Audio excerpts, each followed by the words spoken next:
भगवान की जिस पर कृपा हो जाए वो गूंगा भी बोलने लगता है, जिस लंगड़े पर कृपा हो जाए वो दिव्यांग भी चलने लगता है। मूकम करोति वाचालम पंगु लंघयते गिरम इत कृपा तम हम वंदे। जिस पर भगवान की कृपा हो जाए, आहा, वो क्या नहीं कर सकता। राम नाम के लिखने से जब पत्थर तैर सकते हैं, मेरे पागलो, मात्र राम लिखने से जब पत्थर तैर सकते हैं तो तुम राम कहने से तर भी सकते हो, हैं? जब राम कहने से पत्थर तैर सकते तो क्या पत्थर से कठोर हो आप लोग? बोलो, पत्थर से कठोर हो क्या?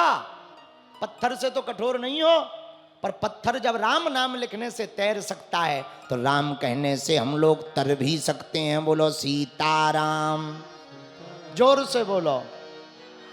और सुनो, भवसागर कौन पार होता है? वो डूब गए जिन्हें खुद पर गुमान था, वो डूब जाते हैं जिन्हें खुद पर गुमान होता है, अब वो डूबते डूबते भी पार हो जाते जिन पर तू मेहरबान होता है। जिन पर भगवान की कृपा हो जाए वो पार हो जाते। बोलो सीताराम। ध्रुव जी पर भगवान ने कृपा की, भगवान बोले मांगो। ध्रुव जी ने दिव्य स्तुति गाई श्लोकों में, महाराज अब आपसे क्या मांगे, आप ही मिल गए, अब तो मांग भूल ही गए। और आपको देखने के बाद भला भूल कौन ना जाए, अब नहीं मांग सकते। अरे नहीं नहीं, फिर भी कुछ तो मांगो। अरे महाराज अब आप मिल गए, सब मिल गया। भगवान ने कहा फिर भी आप कुछ इच्छा लेकर आए थे, हम आशीर्वाद दे रहे, जाओ 36,000 वर्षों तक राज्य करो, पर हमारे लोक में आकर के ध्रुव तारा बन करके पूरे विश्व में जगमगाओ। बोलो ध्रुव जी महाराज की। आज भी ध्रुव जी महाराज ऊपर हैं ध्रुव तारा के रूप में। जब शादी होती है तो पंडित जी ऊपर की तरफ देखने को कहते हैं कि भाई सूर्य चंद्रमा तो दिनों रात के गवाही हैं, पर ध्रुव महाराज तो अखंड गवाही हैं। ऊपर की तरफ देखो, ध्रुव दर्शन करवाएंगे। वही ध्रुव जी महाराज आज भी गगन में विराजमान है। बोलो परम भागवत ध्रुव जी महाराज की, वृंदावन बिहारी लाल की। हरे हरे महादेव। इस कथा का आशय क्या है? ध्रुव जी पर कृपा कैसे हुई? बोले बाल्य काल में। कुछ लोग कहते हैं महाराज भजन तो बुढ़ापे का है, ठटरी के बरे। बुढ़ापे में हम राम कहेंगे तो मैं आम सुनाई देगा, हम कहेंगे माला पकड़ो, सटक जाएगी माला, छूट जाएगी। है बुढ़ापे का भजन नहीं है। जब जागो तभी सवेरा, जब जाग जाओ तब का भजन है। बुढ़ापे में तो जब इंद्रियां शिथिल हो जाती, क्या हलवा भजन होगा? प्राचीन बरही कर्म कांडी ब्राह्मणों को बुलाकर यज्ञ करवा रहा था, पशुओं की बलि दे रहा था। उसी समय नारद जी आ गए। नारद जी समझाने लगे, भैया जीव हिंसा नहीं करनी चाहिए। बोले महाराज ये तो लिखा हुआ है।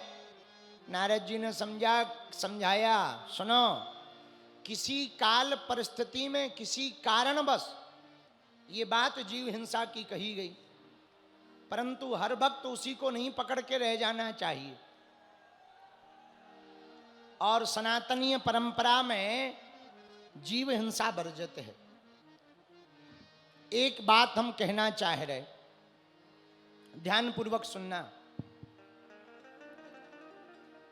आजकल बहुत देवालयों में, गांवों में देवी के नाम पर, देवताओं के नाम पर बहुत पशु बलि दी जाती है। बोले ये बलि तो हमारी देवी खाती है, बोले फलाना खाता, अमुक खाता।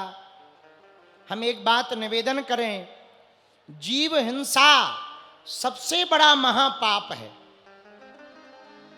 यदि ऐसी कोई परंपरा चल रही हो, उसके बदले में नींबू की परंपरा चलाना चाहिए, नारियल की बलि देनी चाहिए, कुम्हड़ा की बलि देनी चाहिए। वरना हम एक तर्क करेंगे तो आपको बुरा लगेगा।